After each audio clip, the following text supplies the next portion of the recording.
This video is presented by ZipRecruiter.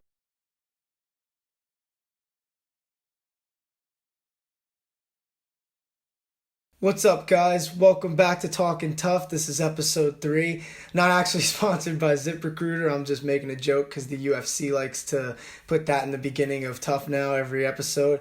I know it's just them satisfying like an ad contract, but it's just so forced, and you could see that like it's only there because they need an ad. They had like the thing in the middle, which they still have. It's like the throwback section, and they show like a moment every episode from like a past TUF season. But I don't know. I just don't like this little piece in the beginning that they have now. I'm always skipping it like it's a Netflix intro.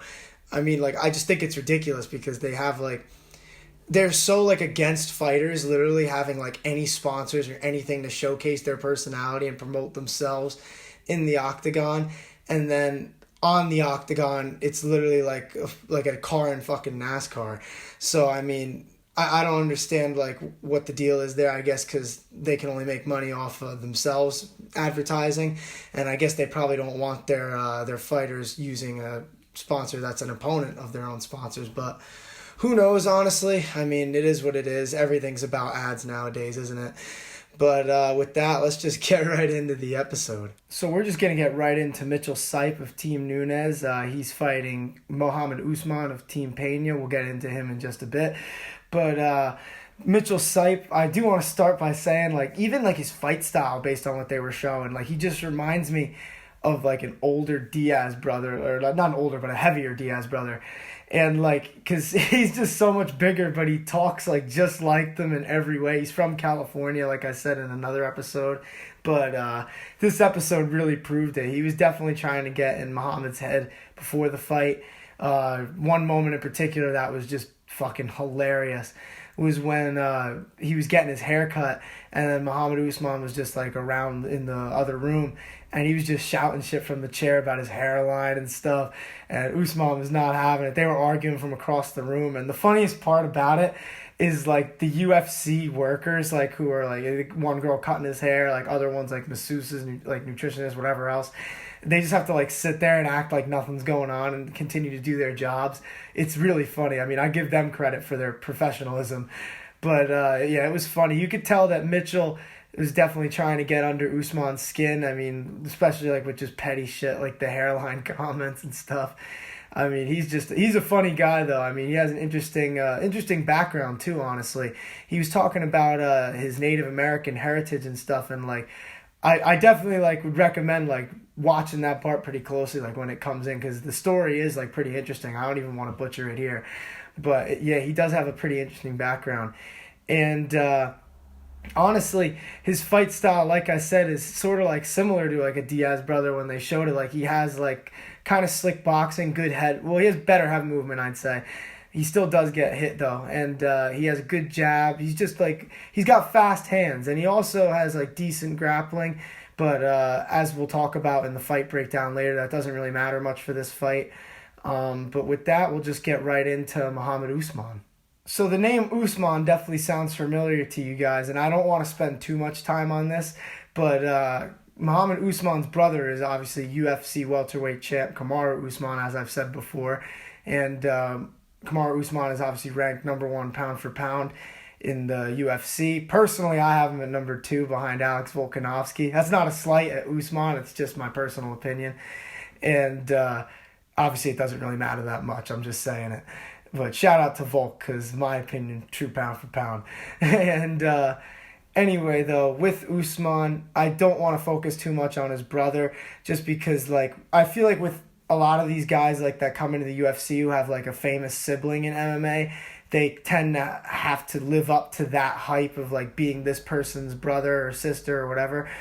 It's just like I'd rather just judge Mohammed Usman like on his own, you know what I mean? I'm sure that's the way that he would have it, because you don't ever want to just be constantly in your brother's shadow, and that's just not how I want to attack it. So anyway, just getting to him though, he's definitely like a very good athlete. You could see that with his upbringing and talking about like how he grew up playing football and he played at like a pretty decent level in college. And after that though, seeing his brother's success obviously in the UFC, it motivated him to kind of try and pursue fighting himself. And another motivation that he talks about in this episode that I can't even imagine how like horrible this must feel was him talking about his son Nash's death.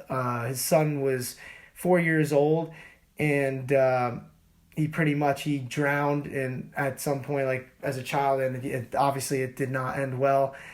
And just watching Mohammed Usman have to talk about that, and just I can't even imagine how heartbreaking that is. Like it's just, you should never have to see that. And like even he said this like too, and it's just the phrase that everybody knows.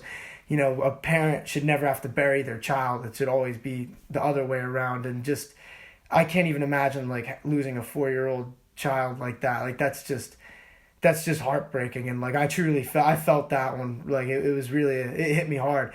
And because of that though, he's using it to motivate himself to get through The Ultimate Fighter and like really prove to his son, who he says is watching. And honestly, like I'm with that too. He's definitely watching from above, and he wants to make him proud. And honestly, like that was interesting to hear about, because that had to be hard for him to get into. And Coach Juliana Pena, obviously, and the coaching staff, they were giving him hugs and really helping him out like emotionally with that, because you could tell it was a big thing for him. And obviously so, because that's just a horrible thing to have happen. But talking about like using it in a good way to motivate you to do great things and not let that just destroy his life, like that speaks a lot to his character, honestly. And I respect that a lot. And throughout this episode, I just gained more and more respect for him. And even just going on to the weigh-in face-off, I definitely gained some more respect there. That was awesome. The face-off at the weigh-ins there was just phenomenal between him and Mitchell. Like Mitchell was obviously still trying to get to his head, talking shit about him, saying that he doesn't scare him. And Usman, though, he was talking back, but one line he said in particular that really just like was okay. Like that was cold. He goes like, "Yeah, you can talk all you want." He goes, "We're here now." I'm like, yeah, that's true. I mean, that would scare me if I were Mitchell, but then again, Usman is a lot bigger than me. So it's just that I thought that line was pretty cold personally, just because, you could talk all you want, but at the end of the day, now we're here and you got to back it up one way or another. And so that just got me really hyped right before the fight. I was like, okay, this is going to be a good one. And then honestly, with that, we could just get right into the breakdown of the fight. So getting right into round one of this fight, I don't want to say it wasn't a barn burner, because it was on the feet and there were strikes thrown. But like it definitely, I feel like when two people like don't like each other, they're almost like afraid to lose sometimes. So that leads to like more tentative fights at times. But they were throwing in this fight. I'll give them that, like towards the end of the round. But it did start out kind of like a feeling out process. I was giving it to Usman early in the round because he was having good footwork, and he was landing some shots, but eventually Mitchell dropped him with a nice hand. I think it was a right hand, but either way, he did drop him. It was clean, like as clean as you can get. And then Usman did end up, though, getting up, and he did have like a good rest of the round, though. But the thing is, I think he wasn't throwing as much as he was pressuring. And I think that Mitchell did have like a lot of activity in round one, and he was obviously getting into the trash talk, which we'll get more into in round two. But he was talking a little bit more. I personally gave it to Mitchell due to the activity and the knockdown. But going on to round two, though, that round was definitely a lot closer than round one, and round one was like very close in itself. But round two, I think Mitchell was talking like a lot more in this round. He almost reminded me of like Kevin Holland in a way. And I'm sure that Dana might have been thinking that, because Dana was loving it.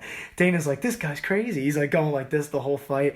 Because Mitchell was just talking. He's like, I ain't scared, boy. He said at the end of the first round, I think going to his corner, he yells over to Juliana Pena and the team. He's like, I just fucked your boy up. I was like, damn, like this kid's hilarious. But yeah, Dana was loving it. But in round two, he was talking a lot more, and I think that might have cost him in a way, because he didn't throw as much because of it. And I still gave this round to Mitchell, and like in terms of the Ultimate Fighter rules, that would have gave him the fight. But I acknowledge that like it was like a very, very close round. And I could see why people gave it to Usman, because like it was the same reasoning for round one for me. It was just like more volume for Mitchell, but Usman did have better footwork in this round. He was walking him down. He was landing more power shots. And I think that it was like very close and it could have gone either way. I just happened to give it to Mitchell, but I understand why they would give it to Usman. So because of that, they went to the sudden victory round, which if you guys don't remember, that round is judged completely on its own. So, and that determines who wins the fight. So, round three, just getting into that, I personally thought that Mohammed Usman had a great round three. Well, I don't even know whether to call it round three because it's not even scored like that.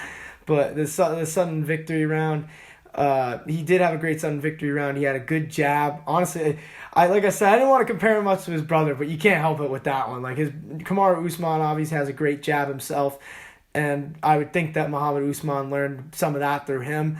And his jab looked incredible in this round. He really was doing a good job at managing his range while walking Mitchell Sipe down for most of that round. Not as much as the other two, but he was landing very effectively.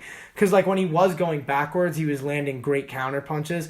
So like this round was just really good for him. Like he was great forward pressure and footwork, good jab use, and then also just like hitting Mitchell with a lot of counters as Mitchell was trying to come in.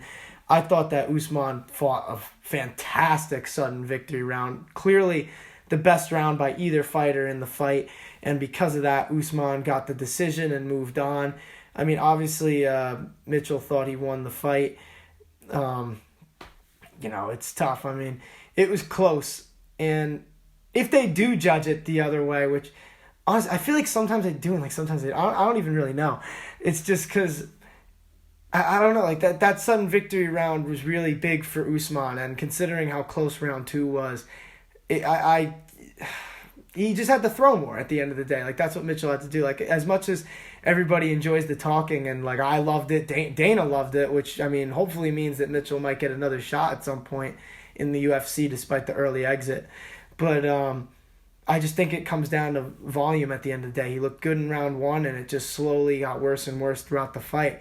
And I think he was just getting more confident and probably didn't realize how close those rounds might have been. But it is what it is. You live and learn, and I could tell by like Mitchell's reaction, he takes it very seriously. I think he'll be back. And as far as Usman, he's obviously advancing to the next round. And moving on to just the next fight, they picked Chantel Coates of Team Pena versus Brogan Walker of Team Nunes for a women's flyweight fight. And something to note before we get into the next episode was something that was mentioned in like the very beginning of this episode was about Chantel. She came into the Ultimate Fighter really with like a massive like weight issue, because she said she got the opportunity kind of fresh off of a miscarriage and COVID, which is like obviously horrible. Both things are horrible. The miscarriage especially, like you never want to hear about that. Like it's a similar situation to Mohammed Usman's situation, except it's obviously before birth. But that was just horrible to hear about for her. But hopefully she can make the weight. I mean, they were showing her. She was really working hard. She was trying to cut weight. She was on the treadmill, all that. So we'll see how that, and like we'll see where that ends up next episode, because who knows if she'll make weight. She was apparently pretty far over. I think she said she was in like the mid 150s, and obviously she has to make 126. So good luck to her. I mean, obviously it already was filmed and she already knows what happened, but we don't. So good luck to her in the next episode. I mean, we'll see how that one goes.